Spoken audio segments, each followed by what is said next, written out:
Hey everyone, welcome back to Two Spot Monkeys Live. Thanks so much for joining us here on episode 54. You are hearing the lovely, voluminous tones of yours truly, Tom Bobo, and I'm joined as always by Jim Fields. Jim, how are you? I'm doing well. I don't know if my tones are voluminous. I'm not even sure I know what that word means, but it sounds good.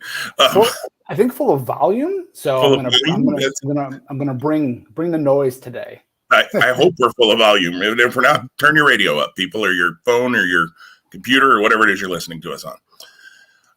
Yeah, absolutely. Tom, before we get started, I just wanted to. We talked a little bit before I clicked record, but.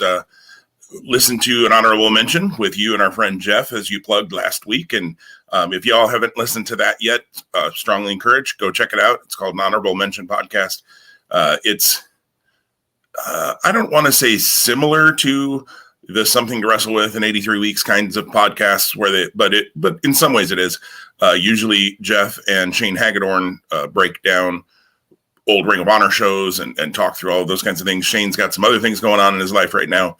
So Jeff has had a few special guests on and had our friend Pusher, Matt Brenkenkamp. I can't ever say his last name right.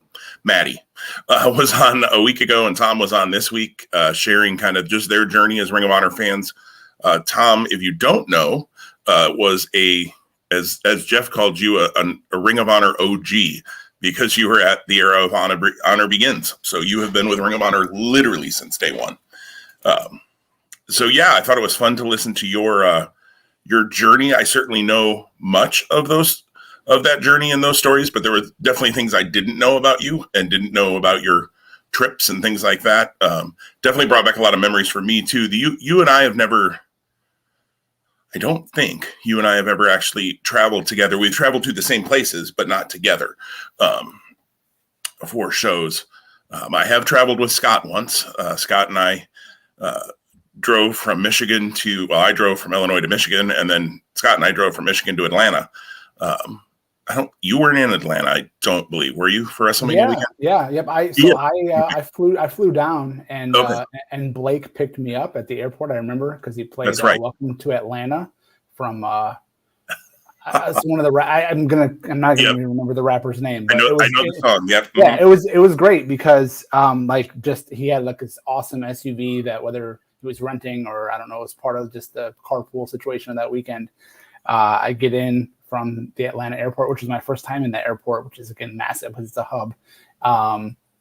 And just he blasts that, and then we head to that awesome hotel that we all stayed at. And yeah, like I remember like our room, and then the room on the lower floor, which is there's a really great photo with so many guys that were connected by Ring of Honor. Which unfortunately I'm not in because I went to bed that night. I was tired and I'm not in that shot. I'm mad about that still. No, that's disappointing.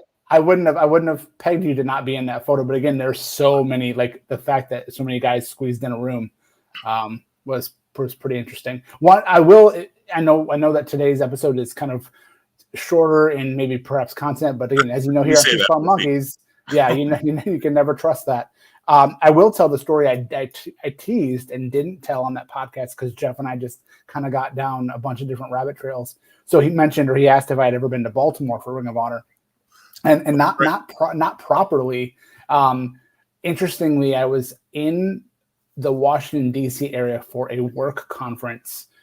I think this was 2013, maybe 2014. Anyhow, I was traveling out of Baltimore. So I had to take a train from D.C. to Baltimore. And in doing so, I misjudged the schedule. And I got to the Baltimore airport really late. On the Saturday morning, I was scheduled to fly out. I literally got through security. My bag had been checked, and I get to the Skyway, and the gate is closed. And I literally can see through the window my plane. And I'm like, please open the door. And the gate attendant's like, nope, it's sealed. You're not getting on. And I'm like, you've got to be kidding me. And this is around, I don't know, 9:30, 10 o'clock in the morning. I was not as an experienced air traveler then as I am now. So clearly this helped me learn and get some of my air legs, because they're not sea legs. That would be the normal term if you were sailing or on a boat. So realizing that I just screwed myself out of getting home from Baltimore to Michigan, I panic and I go, oh crap, I also don't have a phone charger. So not only did I go to one of those Best Buy like swipe kiosks to buy a $30 phone charger for my Samsung phone, talking about being bent over. I go, how am I going to, and I ended up getting rebooked on a flight that wasn't going to leave until 11:30 that night. So I go, how in the world am I going to kill 12 hours? I do not want to sit here in the Baltimore airport. And then the light bulb goes on. I'm pretty sure it was the day of Best in the World 2013, which was at, this was a Baltimore arena that was like a soccer venue, like indoor kind of like volleyball soccer thing. I had never been there before. A bunch of guys that I knew, Robbie being one of them among others, were coming in for that show. I want to say the main event was Briscoe versus Briscoe. So anyhow, okay. I'm just so pulling it up here. Yep, it was. Yeah, was that 2013? June of 2013? June of 2013 at the DeBurns Arena. Yep. So yeah, so they ran that arena quite a bit. They had done TV tapings out of there as well, I think, during that time, because they were under Sinclair at the time. But this was in that early Sinclair phase. Thankfully, I was able to contact Greg H, because Greg was native to that area, and Greg was actually having some people, hosting them during that day who were coming in for that show. I was able to get picked up at the airport and hung out with that crew. It was a smaller crew for that day, but Greg, of course, in his generosity, got food, and we were able to hang out. And I was able to just kind of like decompress and not think about having missed my flight. I was terribly upset for missing my wife and my kids and being delayed on getting home. I had already been gone for, the bulk of that week leading up to that Saturday because of the conference. But I go to the Ring of Honor show. I'm pretty sure I walked in with Greg and didn't pay, which is kind of funny. I mean, not that I wouldn't have wanted to give Ring of Honor my money, but sometimes those are the perks. And then I ended up leaving. Like I tried to stay as long as I could and see as much of the show as I could. But it's the only time in my life where I went to a Ring of Honor show unplanned, like the day of unplanned, and then didn't stay for the entire thing. So there's the Baltimore story, and I'm pretty confident that's the only time I've been to Baltimore.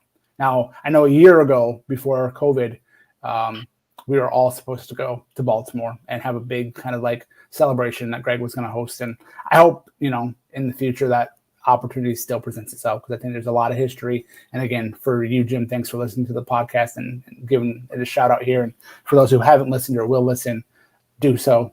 Let those good memories get brought back of not just Ring of Honor wrestling that have brought you so many positive or warm memories in wrestling, but anything, wrestling wise. Yeah, absolutely. And like I said, brought back a lot of memories for me. A number of those shows you talked about, I was at as well. Not all of them, certainly not the early ones. Reborn Stage 2 was my first Ring of Honor show in Chicago's debut. And that was before you and I met. We were both at that show, but we didn't know each other at that point. So you were, I believe, sitting, did you sit front row for Reborn? Either first or second row. I'm certain of it. Yeah. I was at the top of the bleachers hanging out, not, knowing anybody at that point. So funny story. I got to Reborn. We walk in and we're general admission. So we wanted to get there as early as we could. We didn't know what the, first show in that building, so we didn't know what the general admission situation was. And we learned that you wanted to get there early if you had GA, so you could get the top of the bleachers and you had the wall to lean against and not be kind of leaned forward all night.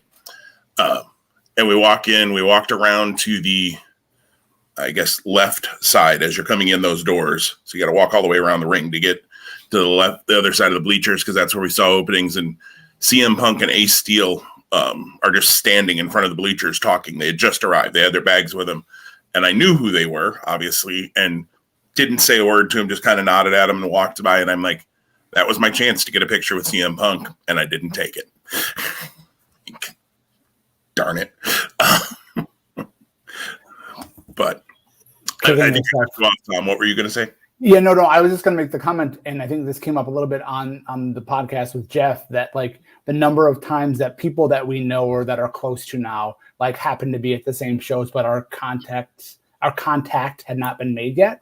It's super interesting. I think of those kind of like movies or TV shows where there's going to be characters that intersect at some point in the story, but like they happen to be in the same place, and there's a note of that. I feel like there's a lot of that with the history of our fan group, and kind of, for lack of a better term, the Ring of Honor OGs. I consider you a Ring of Honor OG because you've been, you've been involved pretty heavily, and you were a staple in Chicago until they really stopped running there, and then you had to move. So.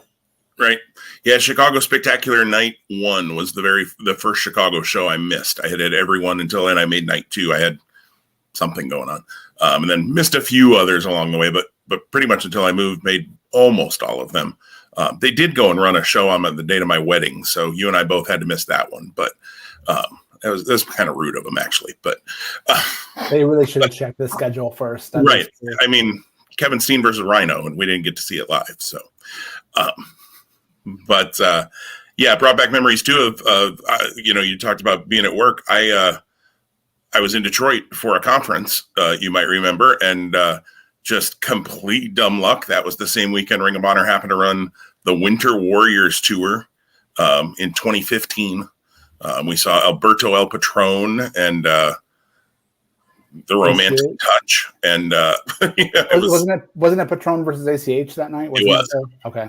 Yeah. It was, yeah. Lethal versus Strong was the main event for the TV title. Looking back at the show, I'm like, yeah, it was okay. We saw the end of Tadarius Thomas's career. Jimmy Jacobs defeated Tadarius Thomas in a TD Thomas retirement match, it says. I don't remember that, to be perfectly honest, but apparently we saw that.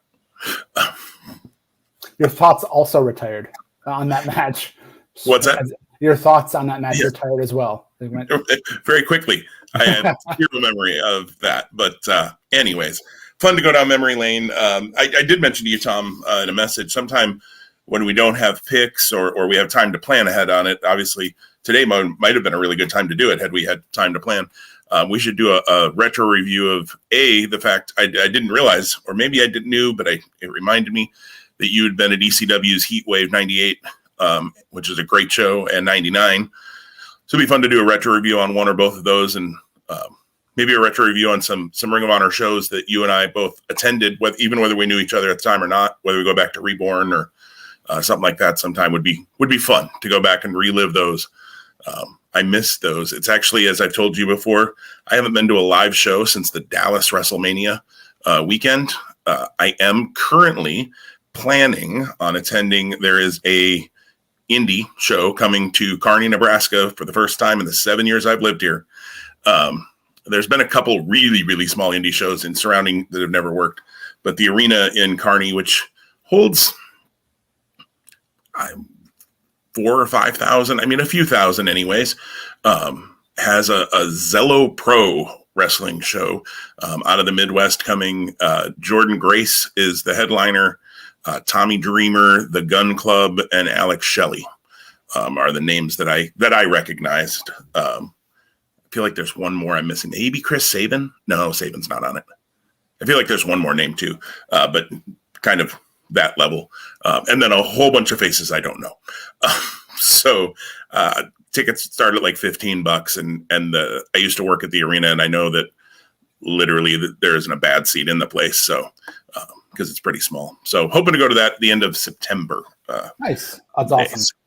It'll be nice to go back to a live show, and hopefully things stay in a position where we can go to events by the end of September. But this is not a health podcast, so we'll stay away from that. Let's talk wrestling. Not that we haven't been for the last 14 minutes, but let's talk current wrestling, I guess. And we'll start with WWE. I watched Raw this week, Tom, because I hate myself, apparently. You smartly read some thoughts of those of us who had watched Raw, and you chose not to. And I think that may have been a really, really strong decision on your part, Tom. I'll just run down the results really quick. So Drew McIntyre over Baron Corbin. I do want to talk about that in a minute here. Karrion Kross over Jeff Hardy. We definitely are going to talk about that. Alexa Bliss over Doudrop. Yep. Want to talk? Oh man, we're going to talk about all this. Sheamus over Ricochet. Damian Priest over Morrison. T-Bar over Mustafa Ali, Nikki ASH over Rhea Ripley by DQ when Charlotte Flair interfered, and then Randy Orton is back and beat AJ Styles before dropping Matt Riddle with a RKO. And I'm still not convinced they're actually broken up, but we'll talk about that. Tom, what before I hit a couple of points along there from things I saw and kind of get your feedback on either what you read or what I say, what about the things you read this week made you decide, yeah, no, I don't need to watch that? So none of the matches on paper felt like I needed to tune in. I was interested and intrigued about the idea that Randy Orton returned, and I was very interested that he hit Matt Riddle with an RKO, because you've talked here numerous times that we see, and I'm sure we're still going to get Orton and Riddle for the tag titles at SummerSlam. But now they're injecting something. And again, you maybe can speak to it more than I can because I didn't watch and I didn't really read a report. I literally read results and I heard about Lily winking. And I was like, okay, someone made a comment about like, just again, it was the complete opposite of professional wrestling. And I'm like, listen, I am getting so much enjoyment from the professional wrestling centric products. And with that emphasis, i.e. AEW 100% and Ring of Honor. I just go, I need to direct my time somewhere else this week. So right off the DVR. Yeah. Where to start, Tom? Where to start? Yeah, I said the Lily thing reminded me of Scooby-Doo. I think our friend Rob was the one who said it seemed like a live action cartoon, and I said that was exactly the thought I had. Was Scooby-Doo was what came to my mind when I saw it. That was the comment. That was the comment. I'm glad. Yeah, okay. I couldn't recall that, but yes, that was it. And I, like I said, as I read his comment, I'm like, that's exactly what I had thought was the same kind of thing. So really quick at the start, McIntyre and Corbin. So Corbin came over due to the Superstar, where they can appear on the other show 4 times or 1 time a quarter or whatever, which I'm okay with. I think it's a dumb rule, but they made a rule, and that at least they gave us a reason why Baron Corbin was there, and that Jinder Mahal had offered him money to take out Drew McIntyre. So at least they gave us a reason. It wasn't just random SmackDown guy shows up. But Corbin actually is pretty entertaining right now in this kind of down on his luck, homeless, lost all his money because he lost his crown. Shinsuke took everything from him. He's kind of a country song. He lost his dog, he lost his truck, he lost his wife. He's kind of humorous in it. And I like that. At first I thought, they're going to try to make him a sympathetic character and make him a babyface. And they may yet go that route eventually. But I like that they're doing things that keep him as a heel. Halfway through the match, McIntyre takes the mic, which is always a little bit weird to me when a guy just grabs a mic in the middle of a match. But instead to Corbin, you're pathetic, basically. I'm kind of feeling bad about kicking your tail all over this ring. How much do you need to get yourself through the next couple of days, get a warm meal, and for God's sake, get a shower? And Corbin goes, I don't know, $100,000? Which I thought was kind of funny, and kept him as a heel because he's still in this, he's down on his luck, but he's not willing to accept just anything. He wants to go right back to, King Corbin and having everything. He's not just like, yeah, I just need a shower and a hot meal, $20 to get me a long way or whatever. He wants $100,000. So then McIntyre, says, well, maybe I'll give you 200,000 or 300,000, 3, 2, 1, Claymore, boom, we're done. Again, I hate the countdown thing, but whatever. It's not going away. So I thought that was fine. Again, I respect the fact, and I assume the story's true, about Drew McIntyre's mother, and that's why he named the sword Angela, because she lost a battle to cancer and the toughness and that sort of thing. I totally respect that. The sword's still goofy, whether you honor his mother with it or not. And the whole feud with Jinder is goofy. They haven't announced that yet for SummerSlam. I assume that's coming on Monday, but obviously that's where we're headed. I don't know what Corbin will do. He'll probably there'll be a vignette with Corbin. I mean, they'll be in Vegas. There's all sorts of panhandling things they could do with him in Vegas. So, I don't know. It'll be interesting. But Lily, let's just. I'll come back to Cross in a minute. But Lily, I've said before, I think here on the podcast, I've said it a few other places. I was a big fan of. Most of the time, I was a big fan of the Fiend character. Obviously, Bray Wyatt since been released. We talked about that last week. Alexa is kind of a similar character now.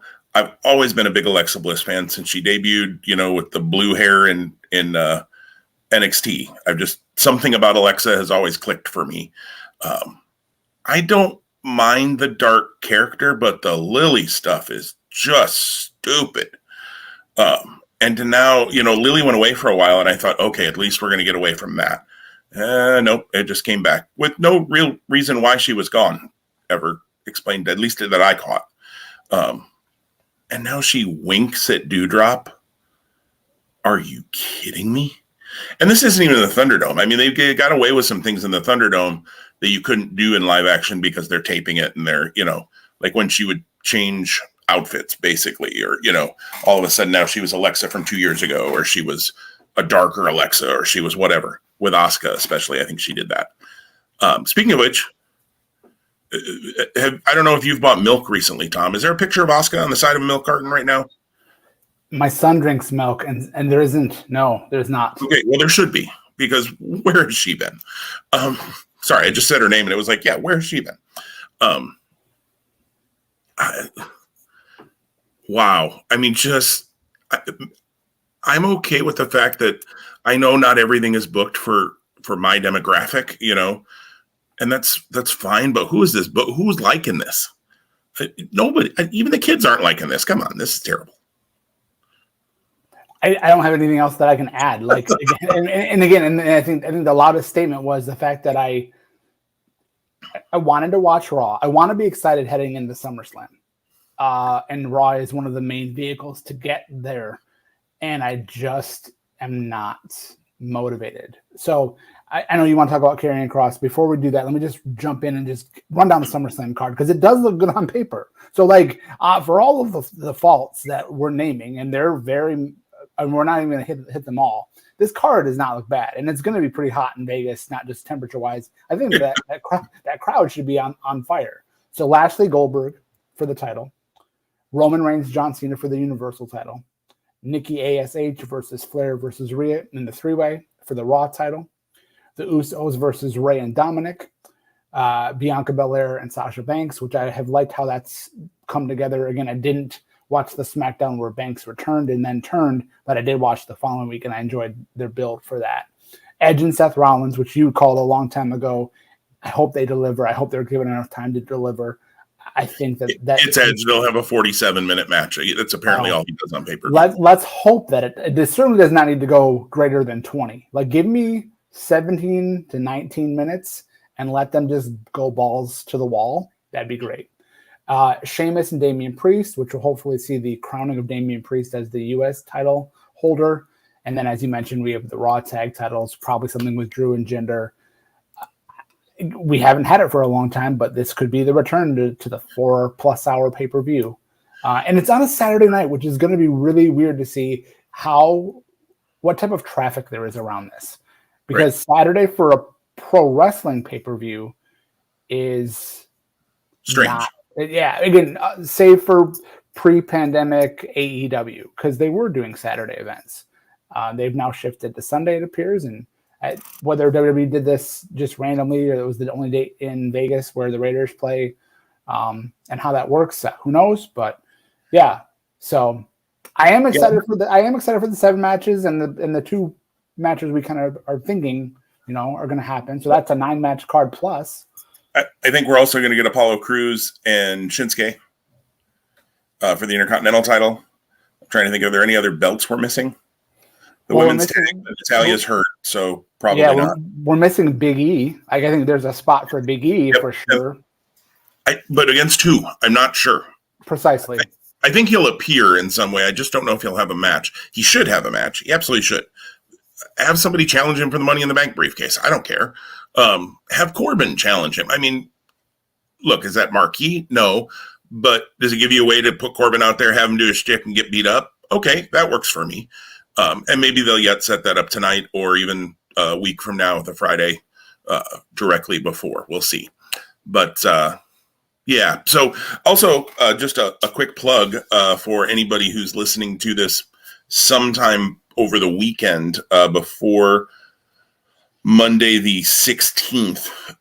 We're going to be recording our SummerSlam picks on Monday the 16th because of my schedule. I'm leaving to go for a wedding over SummerSlam weekend. So we're going to have to record early that week. So most likely it's looking like around 10:30, 11 o'clock Eastern time. So Tom may snore in between each match while I'm making my picks. Rude. Old man Bobo. That's what. But no. So if you happen to be hearing this and are up at that time of night on Monday night and want to listen to it live, it'll be on our YouTube channel, Two Spot Monkeys. So feel free to check that out live, and then I'll set it probably to actually release as a podcast that Friday as well, as normal. But just a quick plug, if you want to hop in live with us on Monday night, we can certainly, Annette has listened live before. I see somebody's watching us live right now, which could be Annette, could be somebody else, don't know. Hello, whoever you are. And, but you can interact with us in the comments and things like that. And we'd love to have some live banter while we're making our picks as well. So, and we'll have takeover picks too. I don't know if you mentioned that, so I apologize if I. Yes, takeover, which has 5, I believe, matches. Yeah, 5 matches already announced. That's usually the number for takeover. And I don't expect, unfortunately, since we're picking Monday night, that anything will be added prior to our picks, most likely. And with the cruiserweight title, which we'll talk about in a minute, and tag title matches next Tuesday, I don't know that there's a ton they'd add anyway. So we should be able to make all 5, which should be probably the full card for takeover picks, and then 7 plus if they add anything between now and Monday night for SummerSlam. So it'll be a good night of picks, at least 12 picks to be made, barring any changes, injuries, those kinds of things between now and Monday night. So, the other piece, Karrion Kross, that is a good point. Annette just posted in the comments, Manny Pacquiao is fighting in Vegas that night, the same night, Saturday, the 21st. And WWE has assured officials, supposedly, that they'll be done before that fight starts. And they have assured fans, I've heard as well, that they'll have time to get to either go to watch that fight or get to the arena if they have tickets. Now, of course, my guess is they're probably only assuring that you will be out in time to see that fight, which probably doesn't hit the ring until Pacific time, 9, 10 o'clock at the earliest, maybe even 11. So, WWE is going to have to get SummerSlam done and that says about 3 hours. I'd have to think about start times and with time changes. But yeah, they're going to have to leave some time if they actually live up to their end of the bargain. Wouldn't be the first time WWE hasn't lived up to their end of the bargain, though, on anything, too. So it'd be interesting to see. But you are right, that Pacquiao fight, which still makes the whole Saturday thing even more strange and interesting. I've never heard a reason why they picked Saturday, but maybe there is one out there and I just haven't heard it. Karrion Kross. So Kross was on TV again this week. Jeff Hardy was back from his apparent bout with COVID, which glad to see Jeff back. Glad he's healthy again. Totally forgetting booking or anything like that. The most important thing is Jeff's healthy. Apparently didn't take too big of a toll on him, which is great. And I'm very, very glad to see that. We'll talk about somebody else who dealt with COVID here in a minute. I didn't even think about that when you and I chatted ahead of time, but I do want to talk about that once we're done with Raw, maybe. Kross beats Jeff Hardy, so he gets his win back, and the crowd does not give a crap. They do not care about Karrion Kross right now. But you know why they don't care about Karrion Kross, Tom? They've not been given a reason to. WWE has told them not to care about Karrion Kross. Can they salvage it? Probably. Could they put him on a monster streak now? And probably. But man, how? I said this in our Facebook group that we're all a part of. I shouldn't say that. You and I are a part of. Our friend Annette is a part of. Many others who may listen to this podcast may be as well, because that probably makes up most of our listener base. But if I'm Adam Cole and I'm watching how WWE has booked Karrion Kross, and I'm watching how WWE has booked Tony Storm, and I'm watching how WWE has booked fill in NXT name here for the most part, there have been very few that have come up and done well right away. Some eventually have. Drew McIntyre, for instance. They didn't do a very good job with Drew McIntyre for a long time. Finally, they got him there. They figured out how to right the ship. If I'm Adam Cole, run away after August 22nd, my friend. Go to AEW, go to Ring of Honor, go to New Japan, go to MLW. I don't care. I mean, he's not going to MLW. If Adam Cole leaves, Adam Cole is most likely going to AEW. I don't see any reason why he wouldn't. I don't see any reason why they wouldn't want him, especially given his personal relationships with Britt Baker, with the Young Bucks, with, a number of those folks who are in high positions. He may be friends with Cody Rhodes. Don't know. Run away, Adam. Run away. Because the story is he met with Vince McMahon and they're working on main roster stories for him. Why? Outside of loyalty, which I hear Adam Cole is a very loyal person. I understand that. And or money. And obviously he's in a position, because his contract's coming up, where he'll be able to listen to both sides, or 3 or 4 sides, or however many sides. Why would you go? I mean, from a creative standpoint, why would you go to the main roster? And I don't even know how you could sit. I mean, this is, of course, someone who's never had the opportunity to sit in front of Vince McMahon. And I'm sure if I had the chance to see the man or meet the man, it would probably be a pretty, almost like an out-of-body experience. Because I'd mark out, try to get his autograph. And yeah, absolutely. As much as I'm sure he's larger than life in real life, right? But if you're employed by the man and you've had interaction with him at one time or another, and then you're seeing how the product is, because I'm sure, again, we don't know that wrestlers and talent watch everything that they do, but they have to have their finger on the pulse of the business and what's been going on and what the rumors or the scuttlebutt is either way. And some guys probably are more invested and some guys and gals are less. If you're Adam Cole and you're sitting across the table from Vince McMahon and you're hearing about these proposed storylines, whatever they might be, how can you take that in good faith that it's going to actually be executed well with the path that was laid before those conversations took place? I couldn't find myself in that spot. And again, the only way that I think you could be blinded by that is if you're in awe of Vince McMahon, the person. So who knows? Yeah, I'm in agreement with you.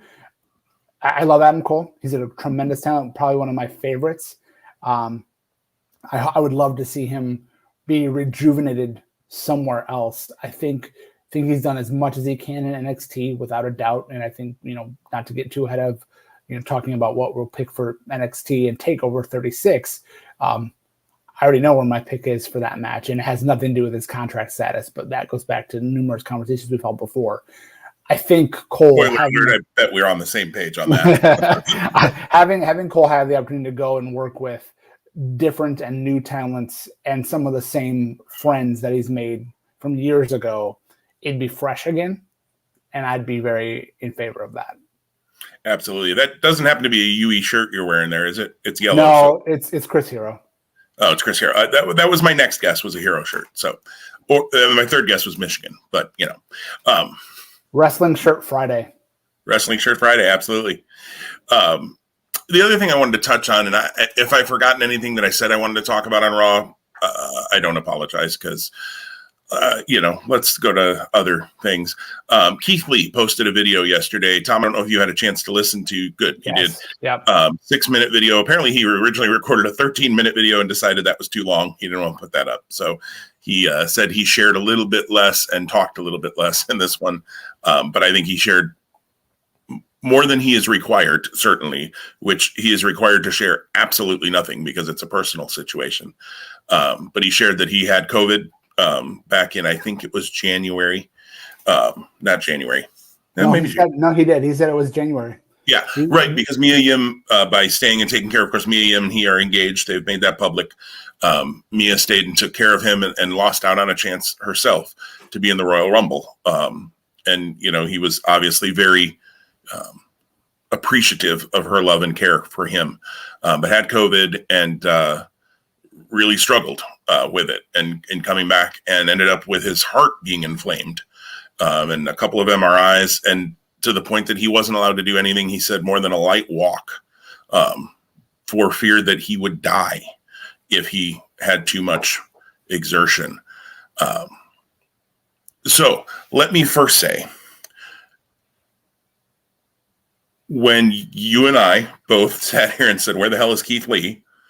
I apologize for that. I take that back. That wasn't a WWE booking decision, we now know. And not that they owed us an explanation, then they didn't. And so, we have to be careful with those things. I just made the comment about Asuka. Maybe Asuka's hurt and we don't know that too. Maybe Asuka got sick. I don't even want to say the other thing because I don't want to speculate those things. Keith Lee obviously was out for a reason. Now, he's back now, apparently healthy, and they booked him like crap. I'll take him to task for that. But, when you and I were saying, where is Keith? Why in the world isn't Keith Lee here? Now we know. And obviously there were very good reasons that he wasn't on TV. Well, and I'm going to say that I don't think that we were unfair at the time, because there were rumors earlier this calendar year that Keith Lee, almost a couple other guys, were being required to go to like additional training because there was something that they were doing or not doing that Vince McMahon wanted to see happen. So you take that statement with whatever validity or truth or lack thereof to it, and then you see almost continuing and Keith Lee not, and with all of the information that you have, the clues that you're given, you only go, gosh, are they holding them out? Granted, again, they weren't, and not for performance. They were holding them out because it was a health matter. And right. Again, as fans, we care because we enjoy him as a talent. But again, his life is far more important than our enjoyment of him as Keith Lee, the wrestler. So I don't want you to beat yourself up too much. Not that I think you were, but I think that we never operated from like a total bash WWE. But now that we have this added context, it does maybe go back, and had we known at the time, our conversation may have been different. Oh, absolutely. And kudos to WWE for keeping him out medically. And I mean, not that when they start saying, if you do anything more than a walk, you might die, they're not going to be like, get in the ring. But it sounds like they helped send him to Pittsburgh to the doctor who eventually, I don't know. He didn't quite say whether that by going to Pittsburgh, they were able to do something, or if it just it sounded like kind of over time, just it went away. The inflammation went down on its own. It sounded like, but however that all worked, I am glad that Keith Lee, the human being, is doing well. I would love to see Keith Lee, the professional wrestler, do well as well. And that's mostly, what you and I are going to talk about on this podcast anyways, is booking and that sort of thing. But on the flip side, because Keith Lee put it out there, obviously we try not to talk about those things, or we just say it's alleged. The Jeff Hardy situation, for instance, we'll mention it, but we're not going to dwell in his health because that's a personal thing unless they put it out there. Keith Lee put it out there, so I think it's fair to talk about. And so I know you are too, just glad to hear that Keith is doing well. Very happy to have him back because both you and I are both big Keith Lee fans as far as the wrestler goes. Seems like a decent guy too. I mean, just everything you've ever seen of him, or heard from him, seen tweets, that kind of thing. People seem to like him as a person, which is always cool too. So I'm glad he's doing well. I hope Mia is doing well as well. And hope they figure out how to get her doing something. If there's no health reason again, or anything like that, if she's not injured or anything, I hope they can figure out a way to get her on TV because she's super talented. They are releasing a figure of her, which probably means she's getting released the way things have gone lately. But it's in her Reckoning outfit, so super outdated by the time it'll come out. But that's what happens. Anything else? No, and I was going to say, segueing into the word released, that's a good transition for us to talk about We've been traditionally recording at the end of the week and releasing at the end of the week. Next week, we're going to record early and release later in the week or something along those lines. Big news broke after we were together last week. And that was, as you're seeing on the screen or as you'll listen here, all of the names and talents released in NXT, which is crazy. Just absolutely crazy. I had the list right here. Okay. Bobby Fish, Bronson Reed, Jake Atlas, Ari Sterling, Kona Reeves, Leon Ruff, Stephen Smith, Tyler Rust, Zechariah Smith, Asher Hale, Giant Zangier, and Mercedes Martinez. The idea or the thought, the rumor, let's call it the rumor because we don't know. No, none of us, and I'm sure no one said, "Hey Vince, can I get a reason why these guys are gone? I need to go tell Dave Meltzer." The rumor is that Vince really wants NXT to get back to being a developmental, more so than what it has been, which I think it's gotten away from that when you have guys like Adam Cole and Johnny Gargano and so on and so forth. But it's a great place for guys like Karrion Kross to like get, I don't know, acclimated to WWE before they get to the main roster. That being said, acclimated is probably the wrong terminology I'm using because they act like that the fan base doesn't watch both products. I digress. We're not going to beat that dead horse today. And then that they wanted to trend younger in NXT and bigger. So think of Almost and think of Babatunde or whatever his name is now with Commander Aziz. Yes, thank you. How have they not brought Prince Nana in for that character? Anyways. Yeah. So anyway, that's a big list and a surprising list. And if they're trending younger, okay, I understand a few names on that list. I do understand that. I also am disappointed because you could have used some of these guys and gals to promote the other talents in your system before you cut them. Like you have these, it's like you have all of this resource at your disposal, and then you don't maximize it. It's just, I was running a trivia night on Friday night, and so I didn't kind of see this happening in real time on Twitter or anything like that. I think at the end of my night, I just kind of pulled Twitter up quick just because I hit the Twitter button on my phone a whole lot during the day, and it's kind of a time waster. Or maybe it was, I think actually it was a Facebook. I hit Facebook and I had a notification for the group that we're a part of because I'm a moderator in that group. So I get a notification when someone creates a new post. And our friend Sean had created a post that said NXT is getting gutted, I believe was his worded.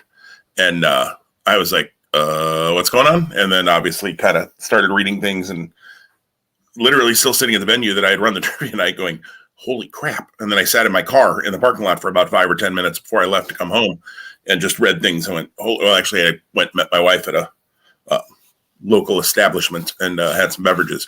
But, just reading this going, holy, what in the world?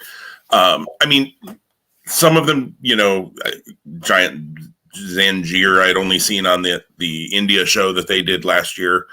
And he didn't stand out to me other than the fact that he was just really big. Interesting that if they want to get younger and bigger, they let him go because he's big. I don't know how young he is. No idea what his age was. Younger, obviously Bobby Fish. Didn't seem after Undisputed Era broke up. He kind of seemed like odd man out. Like they didn't know what they were doing with him. And he had some injury stuff too, I know. I wouldn't be shocked. I expect he's going to go to Ring of Honor. That just makes a ton of sense to me. But if he wanted to stay with WWE, I wouldn't be shocked if they brought him back as a coach in NXT too at some point. I think he'd be a really good coach. I guess I don't know what his coaching skills are, but as far as in-ring work, the guy's great. So he has a lot he could share with young talent, certainly if he wanted to. If he wants to keep working, though, I could see Ring of Honor. I could see him even kind of doing a freelance thing, working some MLW maybe or something. New Japan, perhaps, as well. With the forbidden door being kicked open, there's lots of options for some of those guys to kind of float around a little bit, too. So he didn't surprise me a ton. It wasn't like they were doing anything with him really. I mean, they had him do some matches, but he was definitely more there to put over some of the other talent and be a win for them. But the two for sure, and Mercedes also could get into this conversation. Bronson Reed and Tyler Rust. Tyler Rust just re-debuted or came back, or however you want to look at it, with Diamond Mine. I heard on a Fightful podcast this week that the original plan for Diamond Mine until literally a week before was Roderick Strong, Marina Shafir, Arturo Heras, Mercedes Martinez, Tyler Rust, and Malcolm Bivens. Roddy and Malcolm are all that's left of that original group. And then they added Hideki Suzuki or whatever they're calling him, which we haven't seen him in the ring. They called him a coach in one of the promos, so I don't know if he's just going to be a coach or if they're going to get him in the ring. I have no idea. But, man, most of those folks are gone now, especially after the last, Huas got cut in the last round, and now Rust and Mercedes are gone. That one just baffled me because you had him in a storyline that you had just started. Not that he was the focus of it, certainly. Roddy is obviously the focus of that storyline, but okay, weird. And I can't imagine Tyler Rust was making that much money. I can't believe they signed him to some sort of big money contract. So I don't think it was that either. Bronson Reed, I mean, all signs were he was coming with Karrion Kross to the main roster. So even if you want to get younger, and I don't think he's a particularly old person, but if you want to get younger and bigger in NXT, how in the world is Bronson Reed not a part of that? And just, I don't know. And not that they should make decisions on this, but I also struggle ethically, maybe a little bit with his release. And maybe I have rose-colored glasses because I'm a Bronson Reed fan, and that might be. But he made a comment in a very short video that he posted yesterday, I think, announcing that he had created a new email for people who want to book him for podcasts. And I was like, oh, maybe we should reach out. Yeah, I don't think he's probably going to do our show. And appearances and those kinds of things. But he made a comment that being an international resident, not a citizen of the United States, in this current climate means he's got to sort a few more things out. So it's going to take just a little while as far as appearances for him go. Well, yeah, when you're here probably on a work visa, I'm assuming, again, that's just me throwing something against the wall, and you lose your job, that's a problem. Like, you have to find more employment quickly, I believe. And he only has a 30-day window, 30-day non-compete, because he's in NXT. Now, he's technically employed, I believe. I think this is how it works. For those 30 days, you're technically employed. You're basically told you get let go after 30 days or 90 days on the main roster, as we know, because you're paid for that time.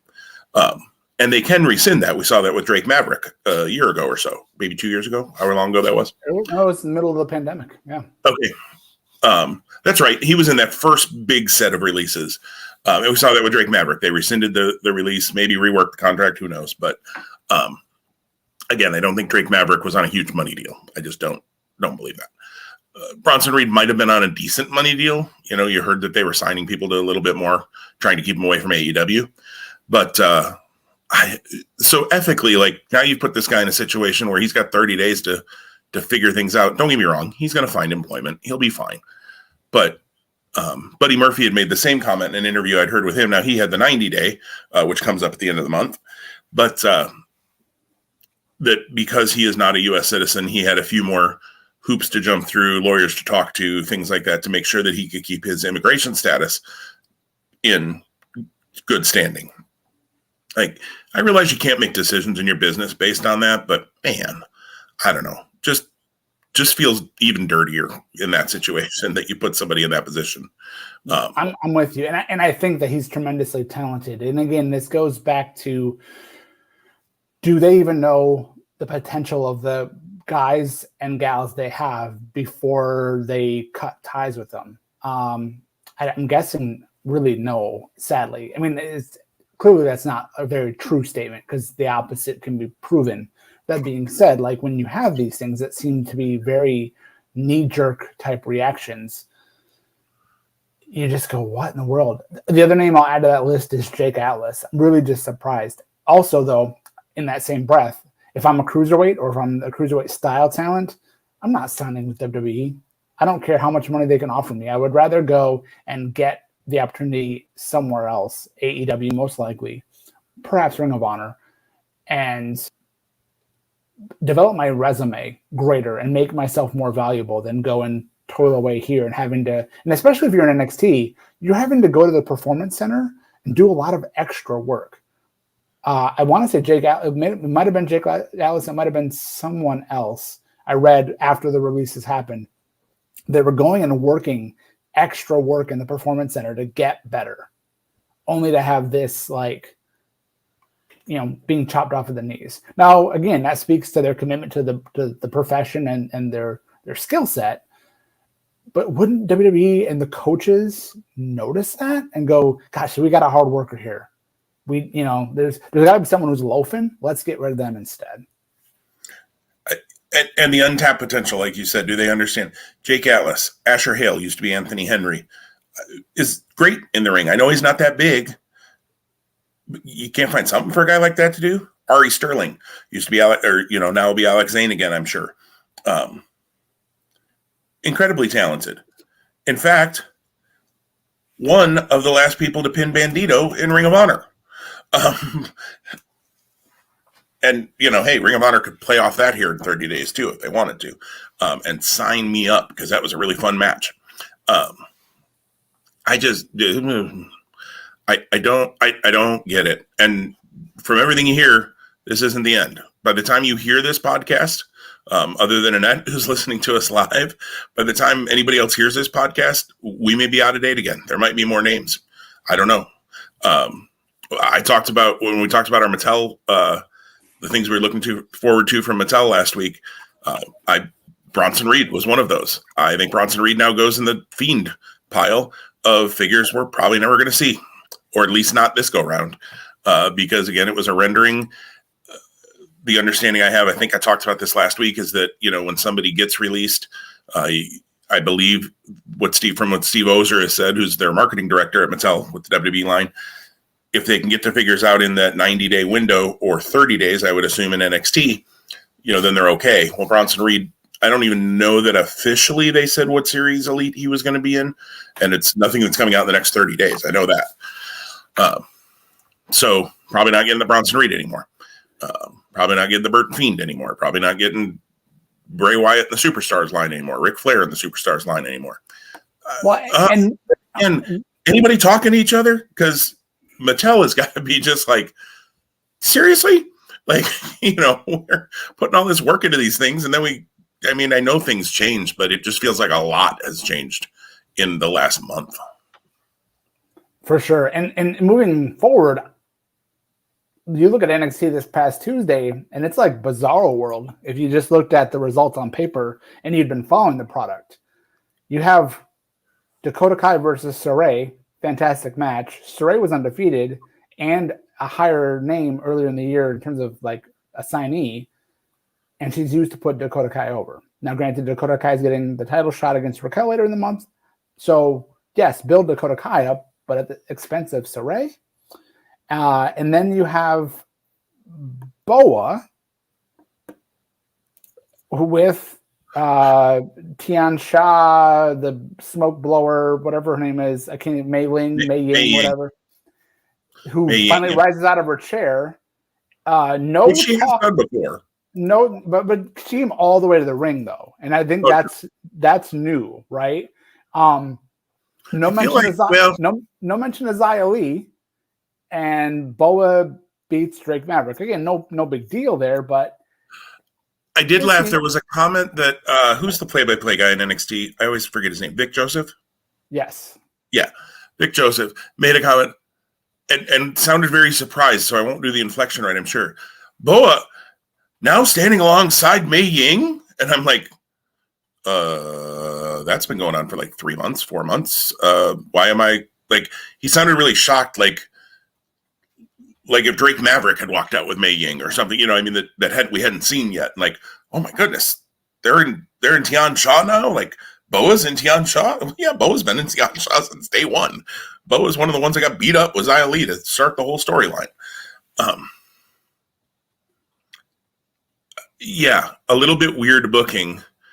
I agree with you. Dakota Kai apparently filled in because Ember Moon couldn't medically compete, although I'm not 100% sure whether that's a true statement or whether they just shifted because they needed Dakota to come in so Raquel Gonzalez could come in and run her off and give the promo. And, they realized they didn't have time, I guess, to do that because you needed Boa to win.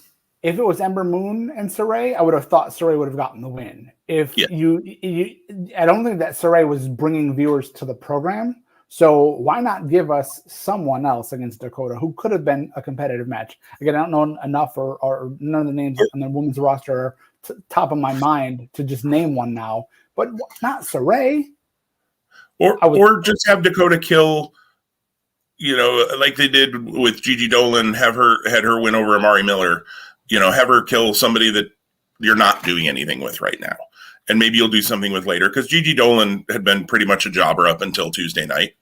And apparently they're going to do something with her and JC Jane and apparently Mandy Rose leading them in some way, which, okay, you're giving some storyline as to why this person all of a sudden is winning. So you're giving me a reason to give a crap about Gigi Dolan, which is fine.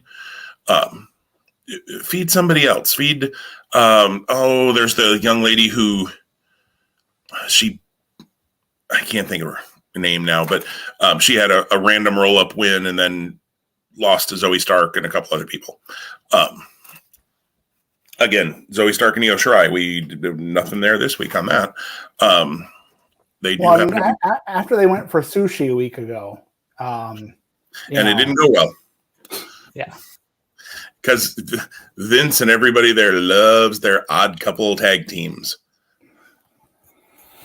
Yeah, and then to cap it all off, the main event, which was really a strong main event in my opinion, you had Ilya Dragunov debuting in NXT proper, not NXT UK, and having a great match with Pete Dunne. But Dragunov is the challenger for Walter later this month after the very hyped match of the year contender from a year ago with no crowd. And even though it wasn't the cleanest victory because Walter caused the distraction, Pete Dunne still won. Okay, you know what? If that's going to be the case, don't do Dragunov versus Dunne. Give me Dragunov versus Oni Lorcan. Let Dragunov win, and they can still do everything they were going to do here. And it would have been a good match. I hear what you're saying. I totally hear what you're saying. I guess I'm okay with it because Walter caused the distraction. If you wouldn't have had that, if you would have just had Dunne go over clean and then Walter come out, I would have had a problem with that. Absolutely. Dragunov losing because he lost storyline reason was why he lost. I guess I would have rather had, the only change I would have had is I didn't feel like Dragunov had him beat and then Walter distracted him, for sure had him beat and then Walter distracted him and he got rolled up or something like that. That actually might have worked a little better for me, storyline wise. But I guess I wasn't as, against the Dunne winning in that case because they gave it a storyline reason for the win. Like Saray losing, Dakota Kai, yes, is your challenger, but like you said, then you just don't book her against Saray right now. It's not that hard. Find other people. Although, to just talk NXT for a minute, not that most people watch main event, but again, if you're going to put the product out there, why are you putting a product out there if your answer is, well, nobody watches it? That makes no sense to me. Because you're getting paid for it, I realize is the answer to that question. But on main event, which I realize most people don't watch main event. I don't even watch main event most weeks. But Aaliyah beats Dakota Kai on main event. Aaliyah, who left the Robert Stone brand and they've done nothing with since, apparently maybe going to Raw, but who knows? Vince McMahon changes his mind more than he changes his underwear. So maybe she is, maybe she isn't. You have her beat Dakota Kai, who's your challenger in a week at TakeOver. No, you don't do that. Frankly, Dakota Kai beating Aaliyah on NXT would have worked better. And I realize you might do something with Aaliyah, but you could repackage her and do something else. Like, you're not doing something with Aaliyah right now, so you could have had Aaliyah lose this match and then still done something with her in a month. That wouldn't have hurt her that much. Because, again, it's Dakota Kai. And you'd be like, well, she lost to Dakota Kai. Dakota Kai's getting the title shot. Like, yeah, she should lose that match. But no, you have Kai beat Saray, who shouldn't be taking losses yet. And then you have Aaliyah beat Kai. Like, are we throwing darts at a board? Is that how we're booking this crap right now? Because it kind of feels that way. It's names out of a hat. So this week we're going to go this person versus this person, and this one wins. Like, right. We picked my right hand last match, so now my left hand's going to win this match. Yeah. All that being said, TakeOver looks really good too. Right. Yeah, and Annette just said Ilya is winning the title still. He has to. She has him in FWL. I think he's winning as well. Yeah, like I have zero doubt like that the reign of Walter comes to an end. And like again, I was thinking when I saw Dragunov after he got the best of Walter after the loss and holds the title, I go, that title is going to make him. Whether it's like a homicide style title win where like the story is in the chase and not in the championship reign, or it's something else, that it's already written. And if it doesn't happen, good golly. You have roofers this week too, I think. Yeah, no, not roofers. A wife who's leaving for work. So, yeah, no roofers. Although I do keep joking every time a storm rolls through this area, like, let it hail. Let's do this. Let's get a new roof before it ages out. That's my hope. Anyways, yeah, and I think I agree with you, though. Dragunov, we've talked about, like, with Roman Reigns. Whoever beats Roman Reigns, it should mean something. It should help make that person.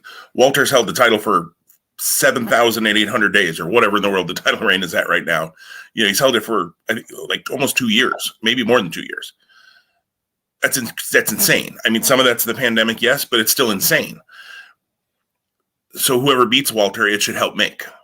And granted, almost anybody in NXT UK, I think it would help make. Because I don't know that they've built people as well as they built Walter in NXT UK. I don't watch the product all the time, but I do follow it enough to know a little bit of what's going on. Other than Dragunov, I think because of the match he had with Walter and it seemed the fans got behind Dragunov, I think he's absolutely the right pick. So I agree. Spoiler alert, we both just made our pick that'll happen on Monday night, but I think both of us have Dragunov winning that match, which doesn't shock me at all. I figured you would pick that as well because it seems like it's the common sense thing to do and the predictable even thing to do, but predictable is not wrong if it's good. So, and I think storyline wise, that's good. But we'll talk more about that on Monday. We probably just said all we need to say about the UK title match when we do our prediction, but it's going to be a banger. And I'm glad that there will be, even though it's not, I know they looked at TakeOver being in Vegas at like the Thomas Mack Arena or whatever the actual arena is there in Vegas. And of course they have a number of them with the MGM Grand and different things, casino arenas, but I wish they would have done that, but I get not doing it, production wise, maybe, and all of those things. I'm glad there will be at least live fans in the CWC for it. And depending on the pandemic and COVID, like they need to get out of the CWC quickly. It's actually, it's worn on me more than the Thunderdome. It was fresh when it started, but I think it's really worn out its welcome for me. They need to get NXT in front of different fans to either let guys and gals sink or swim.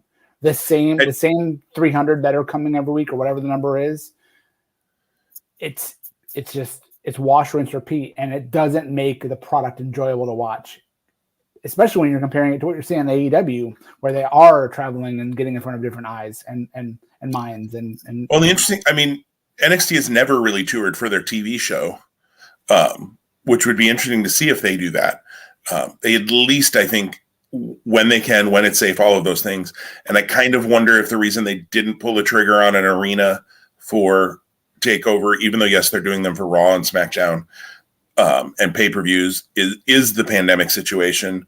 Nevada has had cases rising. At least for SummerSlam, it's an outdoor arena, although it does have a roof that does not retract, but it's got open air sides, so you do still have some fresh air.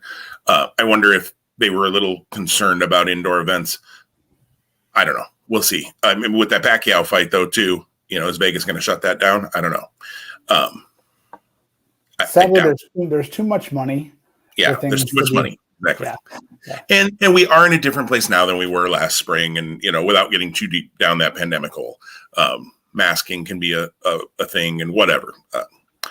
I don't want to be flippant with my comment, but if you look at the maps and where the spread has unfortunately peaked up, it's pretty much, if you draw a line, in the southern tier of the U.S., Florida to Texas, that's, for lack of a better term, the hot spot right now. It is. Doesn't mean it can't spread elsewhere.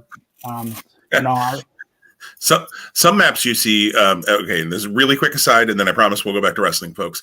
Some maps you see, the state of Nebraska, you can actually make the outline of, and it's almost all white, like there's no COVID, and except right along I-80, which is where most of our population-based bigger cities, Omaha, Lincoln, Kearney, Grand Island, even North Platte. You see some along there, but that's because our governor made a rule, an executive order, is that the right word? Anyways, that counties with less than 20,000 people, which is like 75% of our counties in Nebraska, are not allowed to report COVID numbers. Don't have to, not allowed. So anyways, there's that. So it's fun. If you see a map and you happen to see Nebraska right in the middle, it looks like we are the greatest place in the world to come, and then we don't have any COVID because we're not allowed to tell anybody we have any COVID. Yeah, it's fun. Anyways, just one of those that I shook my head at. So, I don't. To go back to what we were saying about Takeover, I don't know if that played into their decision not to book it in, Thomas Mack Arena or Mandalay Bay or one of those types of places or not. I'm not sure. Or if it was just production, they figured, there was too much to do with SummerSlam, although they've done that before with WrestleMania and had an arena in the area as well that they've done Raw and SmackDown and all those things that. I don't know. But I agree with you. It would be nice to get NXT. I think NXT in front of a non-CWC crowd would be similar to the first couple, the SmackDown, the Raw, Money in the Bank, where you just had crowds that were going ape for everything. This takeover in front of a crowd of, say, even 8 or 10,000 in a small arena somewhere around Vegas, the atmosphere would have been awesome. I'm a little sad we're not getting that, but if there were reasons for it, whether they were business, health, whatever, it is what it is. I'm still looking forward to it. I would like to watch it because I'll be watching these after the fact, as I've mentioned, because I'm gone over that weekend. I would like to watch it first, but I'm going to watch SummerSlam first because I'm afraid that they'll say last night at SummerSlam and then have things ruined for me. So or have a video package or something along those lines. Right. Totally could see those things. Well, let's wrap it up tonight tonight. It's not night. It's 8:30 in the morning here. Let's wrap up your listening to our voluminous time. Listening, whatever time that is, with some conversation on Ring of Honor. We haven't talked Ring of Honor in a little bit. And they are currently running their women's title tournament, which is over a year in the making because of the pandemic. I'm trying to pull up the bracket here real quick. But so far, they've run every first round match except one, and that is Max the Impaler is going to be taking on Holidead this weekend. I know on their show, and this shouldn't be this hard to find, but I'm struggling so far. Tom, what have you thought of the tournament thus far? There we go. I've got the tournament now. Yeah. So I did not watch anything that was on their YouTube specific, which I know, I think it was Willow and Allison Kay was that match. And I didn't hear anything. I read positive feedback for that from the few comments I saw posted here and there. So going back to the debut of the tournament on the weekend of July 31st, Miranda Alizé beat Alex Gracia, Nicole Savoy beat Maserati, and Roxy beat Sumi Sakai. I really enjoyed seeing Miranda Alizé and Roxy. I had never seen them before. Nicole Savoy I was familiar with, but I don't believe I've ever seen her. Those were the winners that came out of that. I thought it was great to have Roxy get that big win over Sumi Sakai. I think that's kind of a statement in the tournament, and whatever happens next with Roxy, I think she's definitely a viable talent that they can continue to build around. Moving into the super young, she's like 19. Yeah, for sure. Moving into the week after, which was last weekend's episode, Trish Adora beat Marty Bell, which I thought was probably like the not the best match of the tournament, but the most competitive one. And I think Trish Adora still has a lot of room to grow. I know there's been a lot of buzz about her. I was actually really high on seeing Marty Bell, and I think she could be around in the division for quite a bit. Let us not forget Chelsea Green is in the background, waiting for being a contender or a challenger. The in some circles lamented match of Quinn McKay versus Mandy Leon, and Quinn McKay gets the Duke. The storyline has made perfect sense and has been a complete underdog story. I'm not incredibly empathetic towards Quinn McKay, but I get the story and it's fine. There are people who hate it. If you follow that Ring of Honor Experience Facebook page, people are livid, probably by a 9-1 margin that Quinn McKay got the win. The story has been pointed. I think it's a vocal minority. It's really weird. And I don't get it. It's not something that I would be on board with. And again, it's like, what product are you watching? The entire thing is built for McKay to get her revenge, and here she is. She finally got the revenge. And if she didn't get her revenge there, when would she? Like, it's the tournament. And they made the rules so that, each time she had lost, it was because of the other member of the Allure being involved. They made the rule that the other member of the Allure was no longer allowed at ringside. Duh. I mean, unless you're AEW and you book a 10-man tag where, the winner's going to get a title shot and you've been building to that for months, and then you beat him instead of giving him a title shot, but that's a different story for another time. By the way, we'll talk AEW sometime in the future. Neither of us have seen this week's show. I know a little. Well, I've seen the first match, so I know some things that Tom doesn't know yet. I know. And Rampage debuts tonight from Pittsburgh. Rampage debuts tonight. Wow. My hope is to watch it live, but if not, I'm still hoping to watch it at least before I go to bed tonight, if I don't get a chance to see it live. I will say it makes it easier for me, if I happen to get busy or anything, to watch it the same day of when it's only an hour and I can fast forward through commercials, like 45 minutes. I'm good. So that's fun. Yeah, I'm looking forward to Rampage tonight. So we'll talk more AEW soon. Sorry, I had to take my little shot there at AEW for the booking of Adam Page. But yeah, the Quinn McKay thing makes total sense, to go back to your point, Tom. The people, I've seen the same thing on the RH, the experience page, and how do I say this diplomatically? There are some posts on that page I really enjoy. And there are some posts on that page that make me remember the parts of the ROH messenger board that I didn't like. They're moderating this. That's the thing. They let every post that gets posted go. Like, that's their choice. They have to authorize that. And the funny part is they're approving things like there have been posts that have been posted twice because they don't get moderated right away and put up. And I even commented on one, was like, did you need to post this twice? Forgetting that it was moderated. So my bad to that guy. And he's like, well, it hadn't been posted in a couple of days. So I resubmitted it. Like, oh yeah, I guess that makes some sense. But then when you're moderating it, don't approve it twice. Like, be like, oh, he submitted it twice. Okay, approve one, deny the other. Like, yeah, the fantasy booking, it's literally like fantasy warfare. That number of posts that I've seen this week, like, no one cares. Like, literally, and it's NXT versus ROH, or yeah, it's fun. It's fun to do in your own like fantasy world, but like. That forum, in my opinion, shouldn't be the place for that. Like, Ring of Honor needs to come up and give us some more content, and they should be the driver behind that. Don't just trust your fan base, because clearly they're failing.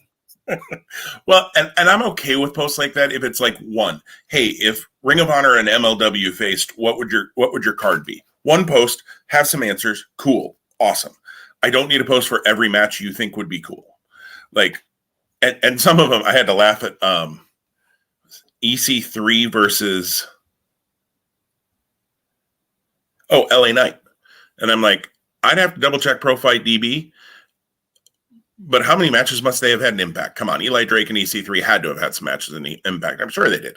And not that you can't redo things. We were talking about that with Adam Cole earlier. There are matches he could have in AEW or New Japan or other places that would be matches we have seen before, but we haven't seen them in 5 or 6 years. Oh, cool. We can redo some stuff and characters change and things like that. Let's not be like Raw, where part of the reason, Tom, that when you read the results, nothing stood out to you as something you needed to see is because you've seen all of that before for the most part. Maybe not every single match, but almost all of those matches you've seen. Like recently, like in the last 2 weeks in most cases.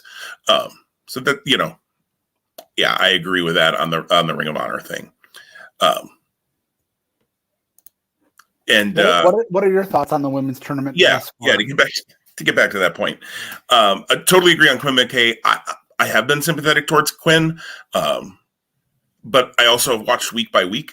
Most weeks, I've missed it every once in a while now since I've been back to work in the office. But and so the storyline was told there somewhat, especially the attack that they had. Gosh, maybe close to 8, 9, 10 months ago now.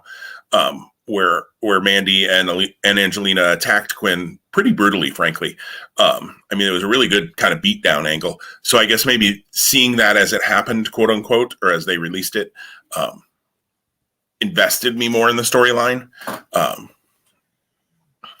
don't know. Something for me clicks with Quinn McKay anyways. And I think she's looked good in all 3 matches. I don't think she is. I mean, she's a trained pro wrestler, so it's not like she's, coming into this not knowing what she's doing, and you're like, oh, wow, she was actually better than I thought for someone who doesn't know what she's doing. She's a trained pro wrestler, but doesn't have a ton of matches under her belt before she came to Ring of Honor and then ended up working as the backstage interviewer. So she's not a very seasoned pro wrestler who's had, 10 years. She's not a Allison Kay or Willow or somebody like that who's got a number of years under her belt. So I think she's looked good. I actually think the matchup coming up with Roxy and her is interesting because you've told your story with Quinn. Quinn got her revenge. So in my mind, I don't think she beats Roxy because I think Roxy, like you said, is somebody they can build and they can really, if they've signed her, if they're planning to sign her to a contract to Ring of Honor, and I think they should, I think Roxy has to move on. But you do have this weird possibility. Again, I don't see it likely, but Angelina is on the other end of that bracket, is on the other side of that bracket. And so she had a bye in the first round. She faces the winner of this weekend's Max the Impaler versus Holiday match, which if it's anybody other than Max the Impaler, I will be stunned because they built Max the Impaler in Ring of Honor. Holiday has been in maybe once or twice in the past, way, way back. She hadn't even worked any of the women's division Wednesday matches, so they haven't really done a lot with her. They did have a promo with her on Week by Week, which I thought was good to help understand her character and tell people who she is. But I think she's getting beat by Max. I wouldn't be stunned to see Max end up in the finals, to be perfectly honest, just because they built her as such a monster. But the only way you can do that is to have her be the one to beat Angelina, which is a little bit sad if you don't get Quinn and Angelina at some point in this tournament too. But maybe you don't need the tournament for Quinn and Angelina. Maybe that can happen at Death Before Dishonor or something like that, and you don't need it to happen in the tournament. So then you could do Roxy and Max in the semis or something like that. So I think that side is interesting to me because of Quinn and Angelina. Probably the best story they're telling in the women's division right now is Quinn and Angelina, or Quinn and the Allure. So I think that's been interesting. On the other side, just looking at it, I agree with you. Miranda Alizé was impressive to me. She stood out. Nicole Savoy stood out. Again, like you have heard a lot about her, maybe have seen a match or two here and there. Saw her getting pictures taken when she won the Shimmer Heart of the Champion title or something like that in Dallas. They had a tournament at the Shimmer show at the WWN Experience, which happened right before an Evolve show we were going to, or WWN Super Show, one of those. And they were doing pictures like for the website with her out in the main area. I think when I went in to meet Terry Funk, if I remember right. And honestly didn't know who she was at the time until I looked up the results and I was like, oh, that must have been Nicole Savoy. But I've seen a little bit of her, thought she looked impressive. On that side, though, to me, it's Allison Kay and probably Nicole Savoy in the semis. And I kind of think Allison Kay in the finals, but I could be wrong on that. So ultimately, who would be your pick to win out of who's left after we just kind of fantasy booked a whole bunch there? It's too early. I think I need the next round to take place. And from a name, like if they're looking to get someone with some name, Angelina Love or Allison Kay make a lot of sense. I think both could. I don't know if Allison Kay is trending or face or heel in terms of her character. Angelina Love clearly is a heel. I think having a heel win the tournament. Actually, no. I'm gonna walk that back. I think you have a babyface win the tournament, but I think it flips to a heel pretty quickly afterwards because then you have the storyline being the chase. Because I think you want a feel good moment with the launch back of this title. So on that end, I think Nicole Savoy or Allison Kay, depending if she's a babyface or a heel, which I think she could easily probably pivot one way or the other, depending on how she's being promoted now. Yeah, I think I agree with you. Name value, it would be Angelina or Allison. I have to be honest. The one person out of who is left in this tournament I do not want to see win the title is Angelina Love. She does not click for me in the ring. As a character, she's a terrible human being. As a character, I'm sure she's a very nice lady. But as a character, she's a terrible human being. She plays a heel very well. She makes you want to see her get her butt kicked. She does that very, very well. I don't want to see her win the title because I do want this women. Because you and I both, you talked about this on Honorable Mention a lot, have been Ring of Honor fans. We're fans of the company. We want the company to do well. That was very, very true for you back in the day. I'm assuming it's still true for you, at least at some level today. Maybe not, you're not traveling to shows. Of course, that's not a thing over the last 14 months, 15 months, but you're not traveling the shows like you once were, even when they were running more frequently. But I can say for myself, I'm still a Ring of Honor fan. I want Ring of Honor to do well. I've been with Ring of Honor. I've been a fan since day one, have followed their product, didn't actually really start buying tapes or DVDs or those kinds of things until shortly before their Chicago debut, mainly out of a financial reasoning.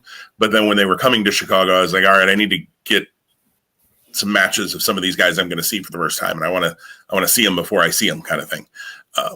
And then it opened the floodgates and I was buying every DVD for a while.